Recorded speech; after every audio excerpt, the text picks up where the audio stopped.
Hi, வணக்கம். நம்மளுடைய பாடி ஒரு லேயர், ஒரு 5 விதமான லேயர்களால கவர் ஆயிருக்கு அப்படின்றத தான் நம்ம பார்க்குறோம். ஆக்சுவலி பயாலஜிக்கலா எபிடெர்மிஸ், டெர்மிஸ், ஹைப்போடெர்மிஸ்ன்னு சொல்லிட்டு லேயர்ல அதுக்குள்ள என்னென்ன பார்ட்லாம் இருக்குன்றத வந்து நம்ம அனாட்டமி பிசியாலஜில படிச்சிருப்போம். பட் ஸ்பிரிச்சுவலா பாடி என்னென்ன மாதிரி இருக்கு அப்படின்றத பத்தி நம்ம இந்த வீடியோல பார்ப்போம். ஸோ கோஷ நிலை என்றால் என்ன, அது இந்த நான் எடுத்துக்கிற சப்ஜெக்ட்டுக்கு நடுத்தர வயதினருக்கான பயன்பாடுகளை என்னெல்லாம் இருக்கு அப்படின்றத பத்தி நம்ம இந்த வீடியோல பார்க்க போறோம். ஸோ கோஷம்னா கோஷா பாடிஸ், அதாவது 5 கோஷா பாடிஸ் அப்படின்னா நம்மளுடைய உடல், மனம், ஆன்மா, அறிவு, ஆனந்தம் அப்படின்றத ஒரு 5 வகையான லேயரா நம்ம பாடி வந்து உருவாயிருக்கு அப்படின்றத தான் சொல்ல வராங்க. ஸோ பல அடுக்குகளா, இந்த 5 அடுக்குகளா உள்ளடக்கியது. அதுல வந்து உடல்ல வந்து அன்னமய கோஷா, மனம் வந்து பிராணமய கோஷா, மனோமய கோஷா ஆன்மா, விஞ்ஞானமய கோஷா அறிவு, மற்றும் ஆனந்தமய கோஷம்னா மகிழ்ச்சி சம்பந்தப்பட்டது, ஆனந்தம் சம்பந்தப்பட்டது. ஆனந்தம்னா சாதாரண ஆனந்தம் கிடையாது, அது ஒரு பிரபஞ்சத்தோட கலந்த பேரானந்தம். அதுதான் கடைசி நிலை. அதை அடையறதுக்காக தான் இந்த மனித பிறவியும் வந்து ஃபைனல் ஸ்டேஜ் அதை கன்சிடர் பண்றாங்க. ஸோ நம்ம நடுத்தர வயதில் உள்ள நபர்கள் வந்து இந்த கோஷ பாடிஸ் வந்து புரிஞ்சுக்கிட்டா அதுல என்ன பயன் இருக்கு அப்படின்னும் போது நம்மளுடைய ஸ்ட்ரெஸ் வந்து குறைக்கலாம். அது எப்படி, என்ன அதுக்குள்ள ஒரு சின்ன டெக்னிக் ஆட் பண்ணியிருக்கேன். ஸோ அதை உபயோகப்படுத்தி நம்ம எப்படி ஸ்ட்ரெஸ்ஸை குறைக்கலாம், மன அழுத்தத்தை குறைக்கலாம், உடல் ஆரோக்கியத்தை மெயின்டைன் பண்ணலாம், நம்மளுடைய லைஃப் பர்பஸ்ஃபுல்லா, நம்மளுடைய லைஃபோட வாழ்க்கையோட அர்த்தத்தை நம்ம உள்ளுணர்வோ மூலமா கனெக்ட் பண்ணி நாம என்னத்துக்காக பிறந்திருக்கோம், நாம என்ன டிரைவ் பண்றோம் லைஃப்ல, அதை நாம எதை நோக்கி போறோம் அப்படின்ற அளவுக்கு நாம இதுல வந்து முக்தி நிலையே போக முடியும் அப்படின்றத சொல்றாங்க. முக்தி நிலைன்னா அந்த மாதிரி கிடையாது, துறவரம் கிடையாது. நம்மளுடைய என்ன சொல்றது, நமக்கான இலக்க ஒரு வார்த்தை இருக்கு. எப்படின்னா, இலக்குன்றது வந்து நம்ம செயல்பாட்டுல இறங்கும் பொழுது அது நம்மள ஒரு நோக்கத்துக்காக கொண்டு போகும். அதுதான் ஃபைனலா இலக்கா முடியும். ஸோ நம்ம செயல்பாட்டில் இருக்கும்போது நமக்கான நோக்கம் உருவாகும் அப்படின்னு ஒரு வார்த்தை படிச்சிருக்கேன். ஸோ எல்லாரும் சொல்லுவாங்கல்ல, நம்ம என்னோட இலக்க ஒரு விஷயத்தை அவங்க அடையணும்னு நினைச்சிருப்பாங்க. ஆனா ஃபார் எக்ஸாம்பிள் என்ன, ஒரு கிட்ட இருக்கும்போது அவங்களோட நோக்கம் அவங்களோட இலக்கை நோக்கி அதுவாக கூட்டிட்டு போகும். ஸோ அந்த மாதிரியான ஒரு மேஜிக்கல் மூமெண்ட்லாம் வந்து நம்ம அடைய முடியும் இந்த கோஷ நிலைகளை தெரிஞ்சு அதற்கான பயிற்சிகளை நம்ம மேம்படுத்தும் பொழுது. ஸோ இதுதான் இந்த நடுத்தர வயதுல இப்படி நம்ம இதை வந்து டேக்கிள் பண்ணோம். ஏன்னா இந்த ஏஜ்ல நம்ம வந்து முடிவெடுக்கக்கூடிய கெப்பாசிட்டி நமக்கு இருக்கு. நாம என்ன ஆகணுன்ற டிசிஷன், நமக்கான ரைட்ஸ் நமக்கு வந்து எடுத்துக்கலாம். அந்த மாதிரியான சூழ்நிலை இருக்கு. ஸோ அதுக்கான ஒரு முயற்சி தான் இந்த கோஷ நிலையை பயன்படுத்தி நம்ம மிட்லைஃப் பீப்புளுக்கு வந்து எப்படி இம்ப்ரூவ் பண்ணிக்கலாம்ன்றது. அதுக்கு முன்னாடி நம்ம இந்த கோஷ நிலைகள், அந்த பாடிஸ், 5 பாடிஸ் என்னென்ன அது அப்படின்றத பத்தி தான் இந்த வீடியோல பார்க்க போறோம். முதல்ல அவுட்டர் லேயர் வந்து நம்ம எப்படி பயாலஜிக்கல் அனாட்டமி பிசியாலஜில எபிடெர்மிஸ் வந்து அவுட்டர் லேயர், அவுட்டர் மோஸ்ட் லேயரை பார்ப்போம். இன்னர் மிடில் லேயர் வந்து டெர்மிஸா பார்ப்போம். அதுக்குள்ள இன்னர் லேயர் வந்து ஹைப்போடெர்மிஸ் பார்ப்போம். அந்த மாதிரி இதுல அன்னமய கோஷான்றது வந்து அவுட்டர் லேயர். அது வந்து நம்ம எடுத்துக்கிற உணவு, அது சம்பந்தமான எலும்பு, தசைகள், உறுப்புகள். ஸோ இது பாடி, தசை, இதை பத்தின பேசப்படுற விஷயம் தான் அன்னமய கோஷா, பிசிக்கல் பாடி. அடுத்ததா பிராணமய கோஷா. இது ஒன்னொன்னு ஒரு ஒரு பார்ட்டா வந்து அடுத்தடுத்து வரப்போகுது. அதுக்கு முன்னாடி என்னென்ன பாடிஸ், இந்த 5 பாடிஸ் என்ன இருக்கு அப்படின்றத பத்தி இதுல சொல்றேன். ஸோ பிராணமய கோஷான்றது வந்து எனர்ஜி பரிமாற்றத்துக்காக உதவுது. மனோமய கோஷான்றது வந்து சிந்தனை, உள்ளுணர்வு, அது ரிலேட்டடான ரோல் பண்ணுது. விஞ்ஞானமய கோஷான்றது வந்து ஒரு இன்டெலக்சுவல்னு சொல்லலாம், எனர்ஜெட்டிக் வித் இன்டெலக்சுவல். இது அறிவு சார்ந்த ஒரு வெளிப்பாடு, அது ரிலேட்டடான ஒர்க்கை பண்ணுது இந்த லேயரு. ஃபைனலி ஆனந்தமய கோஷா, இது வந்து ஃபைனலி வந்து ஒரு பிளிஸ் பாடி. இதுதான் ஒரு ஃபைனல் ஸ்டேஜ் மனித பிறப்புல ஒரு பலன் அடையக்கூடிய, முழு பலன் அடையக்கூடிய ஸ்டேஜ் இதுதான்.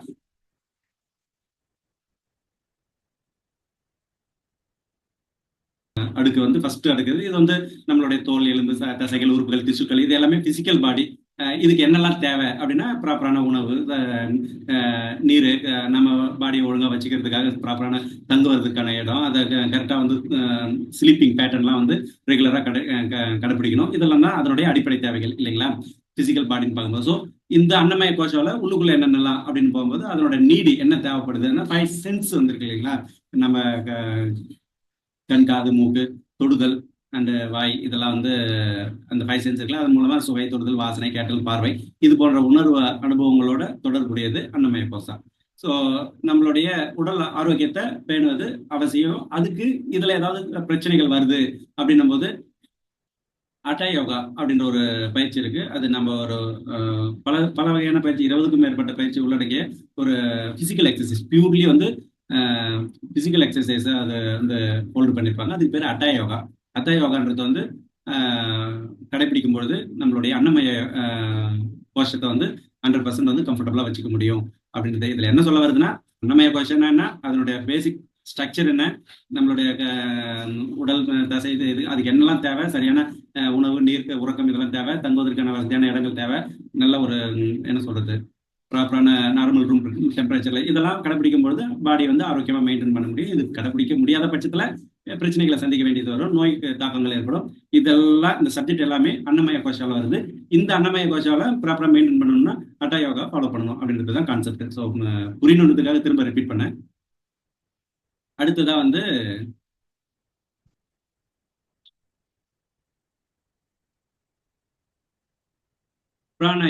பிராணமய கோஷா. பிராணமய கோஷானா வந்து ஏற்கனவே நம்ம பிசிக்கல் பாடிக்குன்னு சொல்லியிருந்தோம். இது வந்து உயிராற்றல் அடுக்கு. உயிராற்றல் அடுக்கு அப்படின்னும் போது நம்மளுடைய காற்று வந்து உள்வாங்கி உடல் ஃபுல்லா டிராவல் ஆகுது இல்லைங்களா. ஸோ அதை தாண்டி உயிர் சக்தி ஆற்றல். இது வந்து மெயினா சுவாசத்தை பேஸ் பண்ணி இந்த பிராணமய கோஷம் இயங்குது. இதனுடைய ஆற்றல் ஓட்டத்துடன் இந்த இந்த டோட்டல் முழுசும் என்ன சொல்றது ஒரு ஆன்ம சக்தி பரவுது இல்லைங்களா, அதனோட கனெக்ட் பண்ணி இருக்கிறது. இதுல வந்து ப்ராப்பரா இதை மெயின்டைன் பண்ண வேண்டிய டூல் என்னன்னா, நல்ல சுவாசம் இருக்கணும், நல்ல ஜீரண சக்தி மண்டலத்தை நம்ம மெயின்டைன் பண்ணிக்கணும். இது வந்து கரெக்டா ப்ராப்பரா மெயின்டைன் பண்ணும்போது இந்த பிராணமய கோஷம் வந்து ப்ராப்பரா நம்ம உடம்புல இயங்குவதற்கு ஒத்துழைப்பு கொடுக்கும். சுவாசம் தான் நேரடியா இந்த பிராணமய கோஷம் இந்த லேயரை வந்து கம்யூனிகேட் பண்ணுது. அதனால ஆற்றல் வந்து நேரமும் தேவையான ஆற்றல் வந்து சமநிலையில் மெயின்டைன் பண்ணிக்குது. இதுக்கு வந்து மூச்சு பயிற்சி, ஏன்னா நம்ம ஏற்கனவே சொன்னோம் ஹட்டா யோகா சொல்லும் போது தசைகள் எல்லாமே தேவையற்ற ஃபிளெக்சிபிலிட்டி இருக்கு, தேவையற்ற இருக்குங்கெல்லாம் போயிட்டு ஃபிளெக்சிபிலிட்டியா பாடி வச்சுக்கிறதுக்கு ஹட்டா யோகா சொல்லியிருந்தோம். இது வந்து மூச்சு பயிற்சி பிராணாயாமா, நிறைய விதமான மூச்சு பயிற்சிகள் இருக்கு. பாக்ஸ் மூச்சு பயிற்சின்னு சொல்லி ஏகப்பட்ட மூச்சு பயிற்சி இருக்கு. பட் பிராணாயாமா பயிற்சிகள் வந்து இதை வந்து பிராணமய கோஷத்தை வந்து மெயின்டைன் பண்ணும். ஒட்டுமொத்த நல்வாழ்வுக்கு இந்த சமநிலைன்றது ரொம்ப முக்கியம் இல்லையா. ஸோ ஆற்றல் சமநிலை, உயிராற்றல் சமநிலை, உயிர் சக்தி சமநிலை, இதெல்லாமே வந்து சுவாசம் மூலியமாகவும் ஜீவன மண்டலத்தையும் வந்து ப்ராப்பரா மெயின்டைன் பண்ணும்போது இந்த பிராணமய கோஷம் வந்து உங்களுக்கு கம்ஃபர்டபுளா இயங்கும் அப்படின்றத நம்ம இதில் பார்க்குறோம். அடுத்ததான் மனோமய கோஷம். மனோமய கோஷம்னா நம்மளுடைய எண்ணங்கள், உணர்வுகள் மற்றும் உட்பட உணர்ச்சி சம்பந்தப்பட்ட அனைத்து விஷயங்களையும் நம்ம உள்ளடக்கியதை இந்த லேயர் பண்ணுது. ஃபர்ஸ்ட்ல வந்து அன்னமய கோஷம் சாப்பாடு, உணவு, நீர், உறக்கம், இதை பத்தி இது மெயின்டெனன்ஸ் ஹட்டா யோகான்னு பார்த்தோம். ரெண்டாவது வந்து பிராணமய கோஷம் பார்த்தோம். சுவாசம் மூலயமா நம்மளுடைய உயிராற்றல் சக்தியை வந்து மெயின்டைன் பண்ண முடியும் அப்படின்றத பார்த்தோம். மனோமய கோஷால வந்து நம்மளோட எண்ண நிலைப்பாடுகள், நம்மளோட உணர்ச்சி பேலன்ஸ் பண்றதுக்கு, நம்மளுடைய அறிவாற்றல் நம்மளுக்கு கிளாரிட்டியா சிந்திச்சு எது ரைட்டு எது தப்பு அப்படின்றது வந்து ஒரு கிளாரிட்டியா நம்ம வந்து மெயின்டைன் பண்ணணும் அப்படின்றதுக்காக உதவக்கூடியது தான் இந்த மனோமய கோஷம். மனோமய கோஷம் என்பது இதுக்கு உதவக்கூடிய சப்போர்ட்டிவ் டூல்ஸ் என்னன்னா, தியானம் பண்றது, மூச்சு பயிற்சின்றது வந்து மூச்சு இழுத்து விடுறது, தியானம்ன்றது வந்து மெடிடேஷன் வந்து அமைதியாக கண்களை மூடி நம்ம ஆழமா உள்ளுக்குள்ள போறது. ஸோ இந்த விஷயங்களை நம்ம கடைபிடிக்கும் போது, அமைதியை இதை வச்சு கடைபிடிக்கும் போது நினைவாற்றல் அதிகரிக்கும். உங்களுடைய கருத்து பரிமாற்றம், கம்யூனிகேஷன்ஸ் வந்து அதை ஒரு உங்களை தனித்தன்மையா உங்களோட தனித்தன்மையை வெளிப்படுத்துறது இந்த இந்த மனோமய கோஷம் தான். ஸோ இதை நீங்க மெயின்டைன் பண்ணணும் அப்படின்னும் போது நீங்கள் அதுக்கான பயிற்சிகள், மனநிறைவு, மைண்ட்ஃபுல்னஸ் பயிற்சி நிறைய நம்ம பண்றாங்க. 1 மினிட் மைண்ட்ஃபுல்னஸ் பயிற்சியில இருந்து, ப்ரோக்ரஸிவ் மசில் ரிலாக்ஸன்ட் பிரீத்திங் எக்ஸசைஸ்ல இருந்து, 61 பாயிண்ட் மெடிடேஷன்ல இருந்து, யோகா நித்ரால இருந்து, அந்த மாதிரி ஏகப்பட்ட பயிற்சி வந்து இதை சார்ந்து வந்து உணர்ச்சிகளை வந்து கண்ட்ரோல்ல வைக்கிறதுக்காக நம்ம வந்து ப்ரொவைட் பண்றோம். ஸோ இதுதான் இதை சார்ந்த விஷயங்கள்லாம் மனம், எண்ணம், உணர்வு, அறிவாற்றல் ரீதியான விஷயங்கள்லாம் வந்து மனோமய கோஷால வந்து பார்க்க முடியுது. விஞ்ஞானமய கோஷான்றது வந்து என்ன சொல்றது ஒரு உள்ளுணர்வு, சப்கான்சியஸ் லெவல்ல வந்து இறங்கி வேலை செய்யறது. இது வந்து என்ன சொல்றது ஒரு ஆல்மோஸ்ட் வந்து இந்த பிரெயின் வேவ்ஸ்னு ஒரு அது அடுத்து அது எனக்கு ரொம்ப பிடிச்ச சப்ஜெக்டும் கூட. ஸோ ஒவ்வொரு ஹெட்ஸ் பவர்ல பிரெயின் வேவ்ஸ் வந்து அதனுடைய அலைகள் வந்து ஒவ்வொரு ஏரியாவிலையும் ஒரு ஒரு உணர்வு நிலைகளை மேம்படுத்த முடியும்.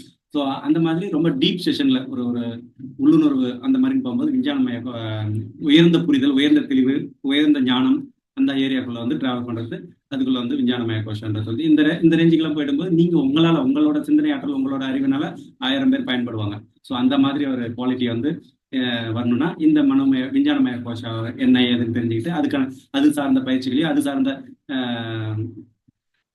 என்ன சொல்றது தகவல்களையும் நீங்க வந்து கத்துக்கிட்டு அதை பயிற்சியில கொண்டு வரும்போது இது வந்து பயிற்சின்றது பெருசா இருக்கிறது. இது வந்து ஒரு ஒரு பேட்டர்ன் மாதிரி நம்ம அன்றாட லைஃப்ல வந்து பேட்டர்ன் நம்ம ஏற்கனவே சொன்னோம் இல்லைங்களா, அன்னமய கோஷா, பிராணமய கோஷா அண்ட் மனோமய கோஷா, இதுக்குள்ளலாம் நீங்க பர்ஃபெக்டா இருந்துட்டீங்கன்னா ஆட்டோமேட்டிக்கா விஞ்ஞானமய கோஷம் உங்களை நீங்க அதை டச் ஆயிடுவீங்க. அது அடுத்தடுத்த லெவல் தானே, அடுத்தடுத்த லேயரா தானே வருது. ஸோ உயர்ந்த புரிதல், ஆழ்ந்த சிந்தனை, உங்களுடைய அந்த சொன்னல ஒரு பர்பஸ்ஃபுல்லான லைஃப், உங்களோட நோக்கம் உங்களை வந்து உங்களுடைய இலக்கு, உங்களோட வாழ்வின் அர்த்தத்தை நோக்கி உங்களை கூட்டிட்டு போவோம். உங்களோட செயல்பாடு, நோக்கம், அர்த்தம், இலக்கு, இதுதான் அடுத்த நிலை. ஸோ அந்த மாதிரி ஒரு ட்ராக்ல ஆட்டோமேட்டிக்கா, ஏன்னா இதுக்கு வந்து நாம ஒர்க் பண்ண தேவையில்ல. நம்ம உடல்ல இருக்கிற ஆத்மா, நம்ம உடல்ல இருக்கிற எனர்ஜி, இதெல்லாம் வந்து நம்மளை கூட்டிட்டு போகும். அடுத்து இதை செய்ய, அடுத்து இதை செய்யணும். ஸோ அந்த ரேஞ்சில் உங்களுக்கு உள்ளுணர்வு கைட் பண்ணணும் அப்படின்னா நீங்க இந்த ரேஞ்சில் வந்து நீங்க பயிற்சிக்கு வரணும். எது அன்னமய கோஷா, பிராணமய கோஷா அண்டு மனோமய கோஷா வந்து ப்ராப்பரான முறையில் வந்துட்டீங்கன்னா விஞ்ஞானமய கோஷா வந்து நீங்க தகுதி ஆயிடுவீங்க. ஸோ ஃபைனலி ஆனந்தமய கோஷா. இது வந்து அவ்வளோ ஈஸியாக யாரும் தொட முடியறது இல்லை.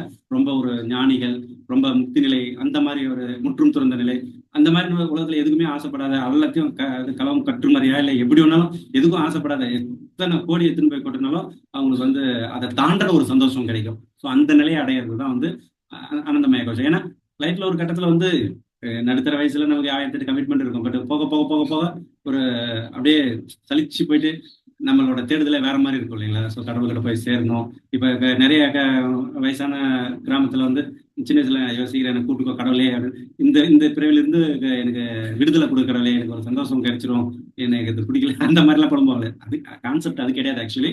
ஸோ அனைத்தையும் கடந்து ஒரு பிரபஞ்ச வெளியில நம்ம கலந்துக்கிட்டோம் அப்படின்ற ஒரு இந்த உடலை தாண்டிய இன்பம், இந்த உடல் இன்பம்னு ஒண்ணு இருக்கு இல்லையா, அதை கடந்த இன்பம், அது தாண்டி போற அளவுக்கு அதுல இதுலயே போட்டிருக்கு பாருங்க. உள்ள அமைதி, வெளிப்புற சூழ்நிலைகளை தாண்டிய அமைதி, ஆன்மீக தொடர்பு, பிரபஞ்சத்துடன் ஆழமான இணைப்பு, முழுமையான மகிழ்ச்சி மற்றும் நிறைவு, இந்த நிலையை அடையிறது தான் ஆனந்தமய கோஷா. ஸோ இந்த 5 பாடி வந்து ரொம்ப இம்பார்ட்டன்ஸ். இதுல வந்து ரொம்ப சிம்பிளா அட்டவணை போட்டு கொடுத்துருக்கு பாருங்க. அன்னமய கோஷால வந்து அதனோட சாராம்சம் உடல் உறுப்புகள், அதுக்கான பயிற்சி அட்டயோகா எக்ஸசைஸ். நீங்க அட்டயோகானா அட்டயோகா மட்டும்தான் கிடையாது, நீங்க வாக்கிங், ரெகுலர் எக்ஸசைஸ் அதெல்லாம் வந்து ப்ராப்பரா பண்ணிட்டு வந்தீங்க. பட் அட்டயோகான்றது டோட்டல் பாடியும் ஃபிளெக்சிபிலிட்டி வைக்கிறது.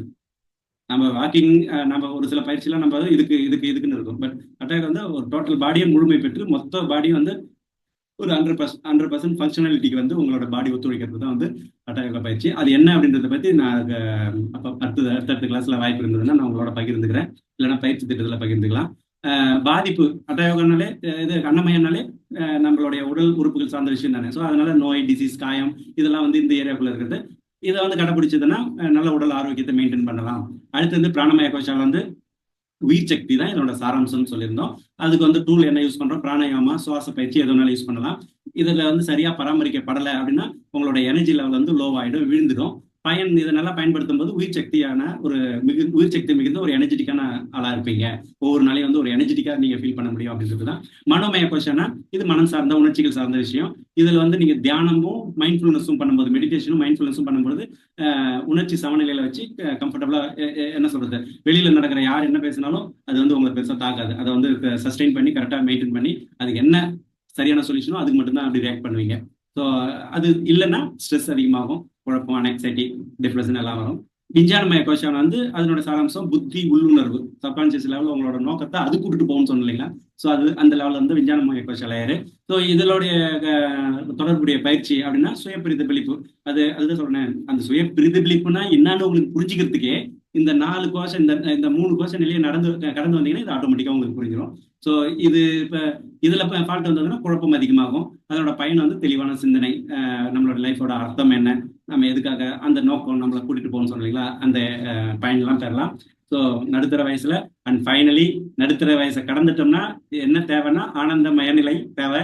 அது என்ன, அதோட சாராம்சம் என்னன்னா பேரின்பம், பணம், காசு, குடும்பம், சொந்தம், பந்தம் அனைத்தையும் கடந்து ஒரு கடவுளுக்கு கிட்ட, கடவுளாகவே அந்த மாதிரி ஒரு உணர்ற மனநிலைக்கு. ஏன்னா நம்ம எல்லாத்துக்குள்ளேயும் கடவுள் இருக்கு. நம்ம உயிர் இப்படி வெளியில போயிட்டுன்னா நம்ம பாடி ஒன்றும் கிடையாது, குப்பைதான்.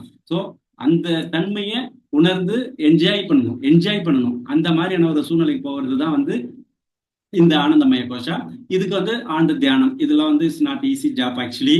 ஏன்னா இதெல்லாம் வந்து ஒரு யோகிகள், மகான்கள், அந்த மாதிரியான ஜோன். இது அவ்வளவு ஈஸி கிடையாது. பட் அதுக்கெல்லாம் இது என்ன அப்படின்னு தெரிஞ்சுக்கலாம். பட் அட்லீஸ்ட் அதுக்கு ட்ரை பண்ணா அவங்க 100%னால அது ஒரு 10% நம்ம சந்தோஷம் கிடைச்சாலும் லைஃப் ஃபுல்ஃபில் ஆகும் தானே இப்ப இருக்கிற சூழ்நிலைக்கு. ஸோ அதுக்காக சொல்றேன். ஸோ அதுக்காக இந்த நடுத்தர வயசுல நம்ம இதெல்லாம் ஃபாலோ பண்ணும்போது நமக்கு ஆக்சுவலி நம்ம சுத்தி என்னமோ தேடுறோம், புரியுதுங்களா? அதாவது பெரிய பெரிய மாட மாளிகை, வீடு, நிலம், அது இதுன்னு அல்லேரும். பட் விலை மதிப்பில்லாத விஷயம் நிறைய நம்ம கிட்ட இருக்கு. நம்ம எத்தனையோ கண்ட்ரி வந்து இப்ப ரீசெண்டா நிறைய பூகம்பம் வருது, போர் வருது, ஏகப்பட்ட பிரச்சனை வருது. நாம அட்லீஸ்ட் நல்லா இருக்கிறோம். அதுக்கு நம்மள இந்த பூமியில, இந்த நாட்டுல, இந்த ஊர்ல பிறக்க வச்சிருக்காங்க. அது எவ்வளவு பெரிய விலை மதிப்பில்லாத விஷயம். இந்த பேரண்ட்ஸுங்களோட, இந்த கூட பிறந்தவங்களோட, இந்த நண்பர்களோட இதெல்லாம் வந்து விலை கொடுத்து வாங்குற விஷயம் கிடையாது. எத்தனை விலை கொடுத்தாலும் கிடைக்கவும் கிடைக்காது. இதெல்லாம் ஆட்டோமேட்டிக்கா கடவுளால நமக்கு கொடுக்கப்பட்டது. சோ நாம சந்திக்கிற விஷயம், நாம கத்துக்கிற விஷயம், அது மாதிரியான விஷயங்கள் தான் இதுவும் கூட. நம்ம மூச்சு என்ன சொல்றோம், மூச்சை இழுத்து விடுறோம்.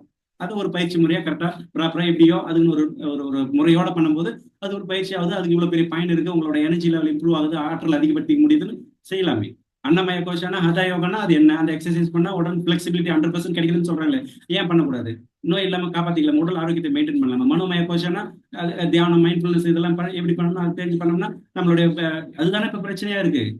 அதுதானே எவ்வளவு பெரிய உலகத்தை ஆளக்கூடிய சக்தி படைச்சவங்கல இருந்து கீழ்த்தட்டு கிராமத்துல இருக்கிற ஒரு கிராம தலைவர் வரைக்கும் அந்த எமோஷனல் மேனேஜ்மெண்ட்ல தானே தப்பு தப்பா போகும்போது தானே நாட்டுக்கு நாடு அங்கங்க போர் நடக்குது. ஸோ அந்த மாதிரி நம்ம உணர்ச்சி சமநிலையை மெயின்டைன் பண்ணணும், மனோமய கோஷாவுக்கு தகுந்த பயிற்சிகளை எடுத்து பண்ணணும்னா. ஸோ இதுதான் என்னோட இன்டென்ஷன்.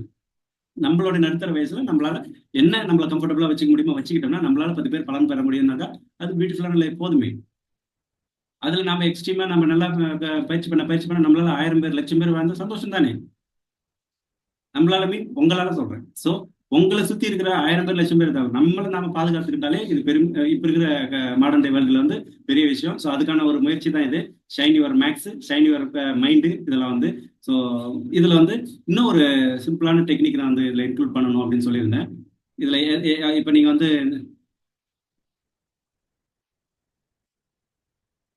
சுவாச பயிற்சி 5 நிமிஷம் பண்ணா போதும். இப்ப இந்த நடுத்தர வயதுல இதனோட முக்கியத்துவம் என்ன அப்படின்னு போது, நடுத்தர வயதில் பல சவால்கள் மற்றும் மாற்றங்களை நாம் சந்திக்கிறோம். கோஷங்களை புரிந்து கொள்வதன் உடல், மனம், ஆன்மா அனைத்தையும் இணைக்கும் பிரம்மாண்ட வழியாக அமைகிறது. இந்த அறிவு வாழ்நாளில் நெருக்கடிகளுக்கு தீர்வாக அமைகிறது.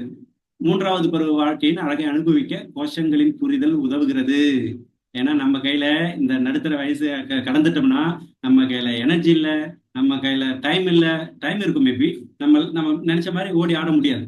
நம்ம எண்ணங்களை வெளிப்படுத்தி அதை வந்து சிறப்பாக செய்யணும்னாக்கா நம்ம கீழே வர ஜென்ரேஷன்ஸ் வந்து நம்மளை கோமாளி மாதிரி பார்ப்பாங்க. ஸோ நம்மளை நாம வந்து ஒரு டிக்னிஃபைடா, ஒரு கண்ணியமா நம்ம மாத்திக்கணும் அப்படின்னாக்கா நம்ம இதெல்லாம் வந்து கடைபிடிக்கும் பொழுது நம்மளோட ஸ்ட்ரெஸ் மேனேஜ் பண்ண முடியும். நம்மளோட ஸ்பிரிச்சுவாலிட்டி கனெக்ட், இந்த சோல் கனெக்ட், பிரபஞ்சத்தோட கனெக்ட் பண்றது, இந்த விஷயம்லாம் நம்ம பண்ணும்போது 40% ஸ்ட்ரெஸ் குறைஞ்சி கோஷ விழிப்புணர்வு மூலம் 40% ஸ்ட்ரெஸ் கம்மியாகும்னு சொல்லியிருக்காங்க. முறையான உடல் பராமரிப்பு பண்ணும்போது உங்களுக்கு 35% வந்து உங்களுக்கு ஆடட் லைஃப் கிடைக்கும். ஸோ ஸ்பிரிச்சுவல் கனெக்ட் கிடைக்கும் போது 60% லைஃப்ல திருப்தி கிடைக்கும். ஸோ இதெல்லாம் வந்து ஏன்னா நம்ம உடல் ஆரோக்கியத்தை மெயின்டைன் பண்ணுறது தான் உலகம் பூரா ஹாஸ்பிட்டல்ஸ் ஏகப்பட்ட சித்தா ஆயுர்வேதிக் அதெல்லாம் வந்து 100% இது கொடுத்துறாது. இந்த பர்சன்டேஜ்ல உங்களை வந்து மெயின்டைன் பண்ணும்போது ஆட்டோமேட்டிக்கா அது வந்து என்ன, நீங்க ப்ராப்பரான ஒரு மரத்துக்கு வந்து ஊட்டச்சத்தை கொடுக்கும்போது அது செழித்து வளரும் இல்லையா. ஸோ அந்த மாதிரி இந்த லெவலுக்கு பண்ணும்போது உங்களோட லைஃப் வந்து செழிக்கும் அப்படின்றது தான் கான்செப்ட் சொல்ல வருது. ஸோ இதுக்கு வந்து சிம்பிளிஃபை பண்ணி கொடுக்கணும் அப்படின்னும் போது நீங்க சாப்பிட்ற உணவுல மைண்ட்ஃபுல்னஸா இருக்கணும். வாரத்துக்கு 3 முறையாவது மெடிடேஷன் பண்ணணும். ஒரு சுய சிந்தனைக்கு டீப்புக்குள்ள போறதுக்கு தனியா போய் உட்காந்துட்டு நிறைய பேர் கோயிலெல்லாம் போவாங்க, நிறைய ஆசிரமத்துக்கு போவாங்க, நிறைய மலைக்காடுகளில் போய் அங்கே போய் தன்னை அறிஞ்சிக்கணும்னு பெரிய பெரிய ட்ரெக்கிங் மலைக்கெல்லாம் போவாங்க. ஸோ நீங்க உங்களுக்கான ஒரு நாளைக்கு, வாரத்துக்கு ஒரு நாளைக்காவது நீங்க சிந்திக்கணும். தனியா உட்காந்து ஒரு மொட்டை மாடியிலையோ இல்லை எங்களுக்கு பிடிச்ச இடத்துல பால்கனியில் அமைதியான இடத்துல உங்களை சிந்திக்கிறதுக்கு ஒதுக்கி உள்ளுக்குள்ள போகணும். அந்த மாதிரியான பயிற்சி, சுவாச பயிற்சி compulsory daily at least 5 to 15 minutes நீங்க பண்ணி ஆகணும். அந்த மாதிரிலாம் சிம்பிளிஃபை பண்ணி கொடுக்கறது தான் இந்த இதெல்லாம் எனக்கு தெரியும், இதெல்லாம் நான் உங்ககிட்ட சொல்லி நான் அறிவார்ந்து ஒன்று காமிச்சிக்கிறதுக்காக இது கிடையாது. இவ்வளவு சிம்பிளிஃபை பண்ணி லைஃப் வந்து கொண்டு போகணும்னா அவ்வளவு என்ன சொல்றது, அவ்வளவு பெரிய ப்ரெஷர் அனுபவிக்க வேண்டியது கிடையாது அப்படின்றதுக்காக தான் இந்த மாதிரியான முயற்சிகள்லாம் தொடர்ந்து எடுத்துக்கிட்டு இருக்கேன். அண்ட் தென் இன்னொரு நான் என்ன சொல்றது, இதுக்கு ஆக்சுவலி கனெக்ட் ஆகலை. கனெக்ட் ஆகுமா ஆகாதான்றது எனக்கு தெரியாது. பட் ஸ்டாப் அப்படின்னு ஒரு டெக்னிக் இருக்கு. அது என்னன்னா, ஒரு பிரச்சனை அப்படின்னும் போது இமீடியட்டா படப்படப்பட வார்த்தை விட்டுருவாங்க, கை வீசுவாங்க. அதுதான் பெரிய, அதனாலதான் பிரச்சனை வருது. எமோஷனலா வந்து நம்ம பேலன்ஸ் பண்ண முடியாது, உணர்ச்சியை நிர்வகிக்க முடியாத, தெரியாத அல்லது சூழல் அமைகிறதுனால நமக்கு வந்து நம்மளை சுற்றியான ஸ்ட்ரெஸ் அதிகமாயிடுது. ஸோ அதுக்காக தான் ஸ்டாப் டெக்னிக். இந்த ஸ்டாப் டெக்னிக் என்ன சொல்ல வருதுன்னா, உங்களுக்கு ஏதோ ஒரு பிரச்சனை வருது அப்படின்னாக்க இம்மிடியா ஒரு அவேர்னஸோட அதை வந்து என்ன நடக்குது அப்படின்னு ஒரு செகண்ட் அப்படி நிறுத்த சொல்றாங்க. நிறுத்திட்டு டேக்கிங் பிரீத், ஒரு நல்ல ஆழமான மூச்சை உள்ளே எடுத்து வெளியே விட்டு அந்த அந்த ஒரு டென்ஷன் ஆகும்போது, அந்த இருக்கும் அது அப்படி வரும்போது உங்களுடைய ப்ராசஸை அப்படியே ஒரு கணம் நிறுத்திட்டு சும்மா ஒரு பிரீத் எடுத்து உங்களோட நரம்பு மண்டலத்துக்கு கொஞ்சம் ரிலாக்ஸ் கொடுத்துட்டு என்னத்துக்காக இது நடக்குது, இதனோட இன்டென்ஷன் என்ன, இதனோட விளைவு என்ன, இது என்ன நல்லதுக்கு நடக்குதா தப்புக்கு நடக்குதா, இதனால என்னென்ன ஏன் இது அனாவசியமா நடக்குதுன்னு ஒரு சின்ன ஒரு அப்சர்வ் பண்ண சொல்றாங்க. ஸோ அடுத்ததா அதுக்கப்புறம் அது நீங்க அதுக்கு எதிர்வினை ஆற்றணுமா, இல்ல அதை கடந்து போகணுமா, இல்ல அது என்ன சொல்றது, அதை ஃபேஸ் பண்ணி தான் ஆகணுமா. ஒரு ஏதோ ஒரு சந்தில மாட்டிக்கிட்டோம், நாய் நம்மளை துரத்தி லாக் பண்ணிச்சு, அந்த இடத்துல நம்ம ஃபேஸ் பண்ணி தான் ஆகணும். அதுக்கு ஏதாவது கல் எடுத்து அடிச்சு ஏதாவது இருக்கான்னு பார்த்து அடிச்சு தான் ஆகணும். ஸோ அந்த இடத்துல என்ன மாதிரி ரியாக்ட் பண்ணணும் அப்படின்றத டைம் எடுத்துக்கிட்டு எடுத்து பண்ணி, இதுக்கு ரொம்ப டைம் எடுத்துக்கிட்டால இமீடியட்டா ஒரு ஒரு ஒரு ஒரு பிரச்சனை வருது. ஹஸ்பண்ட் அண்ட் ஒய்ஃப்குள்ளே வச்சுக்கோங்க, வார்த்தைகள் பரிமாற்றத்துல ஏதோ ஒரு சண்டை கிரியேட் ஆகுது அப்படின்னாக்கா இமீடியட்டா ஒரு கணம் நிறுத்துங்க, மூச்சு இழுத்து பாருங்க, இது எதுக்கு நடக்குது, எதுக்காக பேசுறாங்கன்னு யோசிங்க, அதுக்கு ரியாக்ட் பண்ணுங்க. சிம்பிள். இதுதான் ஸ்டாப் டெக்னிக். இதை வந்து நம்ம இந்த நான் சொன்ன ஏற்கனவே ஒரு வீடியோல வந்து சக்ராஸ் பத்தி சொல்லியிருந்தேன். இந்த வீடியோல வந்து கோஷா பாடிஸ் பத்தி சொல்லியிருக்கேன். ஸோ இதுல வந்து நீங்க இதை எப்படி நீங்க கனெக்ட் பண்ணிக்க முடியும் அப்படின்னா, அதாவது ஒவ்வொரு கோஷாவையும் ஸ்டாப் டெக்னிக்கோட சக்ரா ஹீலிங்னு அதுக்கு பயிற்சி திட்டத்துல வரும். ஸோ எப்படி நீங்க கனெக்ட் பண்ணிக்க முடியும் அப்படின்னா, பிராணமய ஆற்றலோட வந்து சேக்ரல் சக்ராவோட கனெக்ட் பண்ணும்போது உங்களுடைய சுவாச மண்டலமும் எனர்ஜியும் கவனிக்கப்படும். நீங்க மூச்சு இழுக்கும்போது சோலார் சக்கராவை இந்த தொப்புளுக்கு மேல 2 இன்ச்சுக்கு மேல சொன்னீங்களா, அந்த தொப்புளுக்கு நீங்க மூச்சு இழுக்கும்போது ஆட்டோமேட்டிக்கா அங்கதான் போகும் உங்களோட பிரீத். ஸோ அந்த இடத்துல என்ன நடக்குது அப்படின்னு ஒரு சின்ன உணர்வை போட சொல்றாங்க. அந்த உணர்வு எப்படி எப்படி இருக்கணும் அந்த ப்ராசஸ்? ஸ்டாப், இமீடியட்டா ஸ்டாப் பண்ணணும், டேக்கிங் பிரீத், அப்சர்வ், ரியாக்ட் அப்படின்றது தான் இதுல வந்து நம்ம சொல்ல வருது. அதே மாதிரி மன சம்பந்தமான உணர்ச்சி சம்பந்தமான பிரச்சனை அப்படி வருதுன்னும் போது என்ன சொல்றது, த்ரோட் சக்கராவையும் ஹார்ட் சக்கராவையும், அது மனோமயம் என்ன சொல்றது, மனோமய கோஷம்னு சொன்னோம் இல்லைங்களா, உணர்வு நிர்வகிக்க அந்த மாதிரி பிரச்சனை வரும்போது, ஃபர்ஸ்ட்ல வந்து பிராணமயா வந்து எனர்ஜி பிரச்சனை லோயரா இருக்கும்போது நம்ம பிரீத்திங் பண்ணும்போது நம்ம மூச்சு பயிற்சி எடுக்கும்போது அடிக்கடி நம்ம சோலார் சக்கரம் நினைச்சு பார்க்கணும் அப்படின்றதும், மனோமய கோஷால வந்து இதயத்தை நினைச்சு பார்த்து நம்மளோட எதுக்காக நடக்குது, ஏன் நடக்குது, என்ன அப்சர்வ் பண்ணி அதுக்கு ரியாக்ட் பண்ணணும். விஞ்ஞானமய கோஷா அப்படின்னு பண்ணும்போது தேர்ட் ஐ சக்கராவோட கனெக்ட் பண்ணணும். அது ஸ்டாப் வந்து நீங்க ஸ்டாப் டெக்னிக்கை இன்க்ளூட் பண்ணணும். இந்த எண்ணம் உண்மைதானா, ஏன்னா ஒரு செகண்டுக்கு 1,00,000 தாட்டுக்கு மேல வருதுன்னு சொல்றாங்க. ஒரு நாளைக்கு 60,000 எண்ணங்கள் வருதுன்றாங்க. எண்ணங்கள் வந்து ஒரு என்ன சொல்றது, நம்ம இப்படி திரும்பி இப்படி பாக்குறதுக்குள்ள எத்தனை விஷயத்த நம்ம பார்வைக்கு வந்திருக்கு, அதெல்லாம் நமக்கு ஒரு எண்ணமா கன்வெர்ட் ஆகுது அப்படின்ற விஷயம் தான் சொல்றாங்க. ஒரு நாளைக்கு 60,000 சிந்தனை சொல்றாங்க. ஒரு சிலர் வந்து ஒரு செகண்டுக்கு வந்து 1,00,000 தாட்டுக்கு மேல வருதுன்னு சொல்றாங்க. ஸோ இவ்வளவு தாட்டுல எது உண்மையான தாட்டு, எது பொய்யான தாட்டு, எது எதுக்கு வருது, எது உபயோகமா வருது நம்ம டிசைட் பண்ண வேண்டிய கட்டாயத்துல நம்ம இருக்கோம். அது இருந்தால் தான் நம்ம நமக்கான விஷயத்தை அதுல இருந்து எடுத்துக்க முடியும். எல்லாத்தையும் நம்ம போட்டு குழப்பிக்கிட்டு நம்ம இருக்க முடியாது இல்லைங்களா. ஸோ அதனால விஞ்ஞானமய கோஷாவை நினைக்கும் போது தேர்ட் ஐ சக்கராவோட கனெக்ட் பண்ணி ஸ்டாப் டெக்னிக்கை யூஸ் பண்ணணும் அப்படின்றது. ஃபைனலா ஆனந்தமய கோஷா அப்படின்னும் போது கிரீடம், என்ன சொல்றது, கிரவுண்ட் சக்கரா.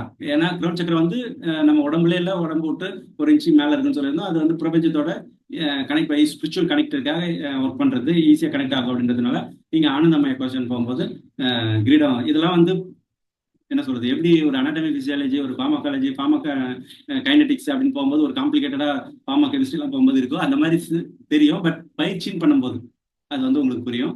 ஸோ இது மாதிரியான இன்ட்ரெஸ்டிங்கான விஷயங்கள்லாம் இருக்குன்றதை தான் நான் உங்களுக்கு சொல்றேன். இது வந்து பயிற்சியா உங்களுக்கு கொடுக்கும்போது எப்படி என்ன சொல்றது, ஒரு 3 நாள் பயிற்சின்னு வச்சுக்கோங்களேன். இதுல வந்து அன்னமய பிராணமய கோஷத்துக்குன்னு ஒரு நாள் ஒதுக்கி அதை ஃபுல்லா அந்த டே ஃபுல்லா வந்து அதை பத்தி பேசுறது, மனோமய கோஷா விஞ்ஞானமய கோஷா வந்து செகண்ட் டேல வந்து ஃபுல்லா பேசுறது, தேர்ட் டே வந்து ஆனந்தமய கோஷாவுக்கான பயிற்சிகளை கொடுக்கறது. இந்த மாதிரியான ஒரு ஒர்க் ஷாப்ஸ் எல்லாம் ஃபியூச்சர்ல பண்ணலான்னு ஒரு ஐடியால இருக்கு. ஸோ தயவு செஞ்சு can you continue the support.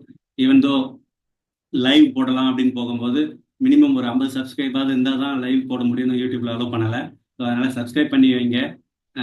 அடுத்தடுத்த பயிற்சியில் நம்ம என்னால் முடிஞ்ச 100% வந்து உங்களுக்கு பெனிஃபிட்டாக இருக்கிற மாதிரி பண்ணி ஒர்க் ஷாப்ஸ் பண்ணலாம். நன்றி.